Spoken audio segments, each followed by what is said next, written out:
Eu vou ver o que eu faço. Tu já marcou a tua pra mãe? Tá bom. Ai, eu tô triste, a filha de Madame.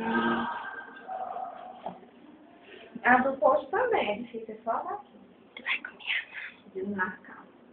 Mas se eu quiser, a Marli deixa a minha do posto pra Júlia. Aí aqui eu pago alguém, entendeu? Depois eu vejo, deixa eu falar. Beijinho. Ele dá pra trocar. Oi? Dá pra trocar. Lá no posto? Aqui não dá, não. Dá. Sai por fora. Vê quem é que vai fazer o mesmo que você quer e adianta. Se é bem, não.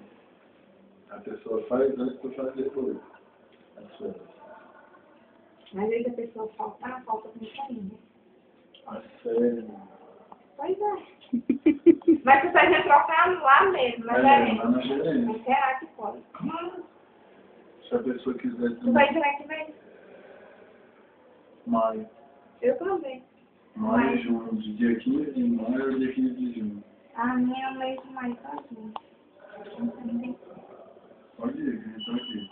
Não sei pra que eu vou pegar mais. Ô, Felipe, eu nunca tirei férias na minha vida. Quando eu tirava férias do trabalho, eu tava estagiando ou tava estudando. Aí esse ano eu toda feliz, aí eu ia viajar em maio, né? Aí peguei férias aqui em maio e no posto em maio. Aí comecei a estudar. Preste nem atenção primeiro. Tá ferrado.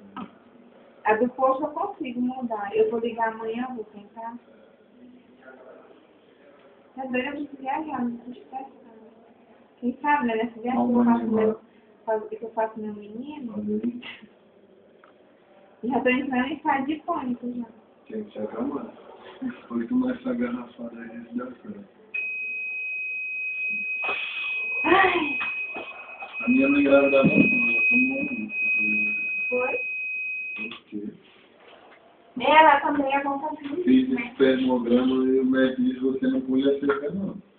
Se você pular, aumentar a glicemia. O problema dá com sua esposa.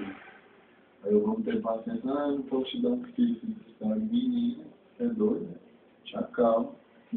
Mas não posso te dar quando a eu puxar na goela. Lá disseram um dia, um mês e tudo, até a hora que o menino nasceu certo. É a nossa. Mas pode admirar, minha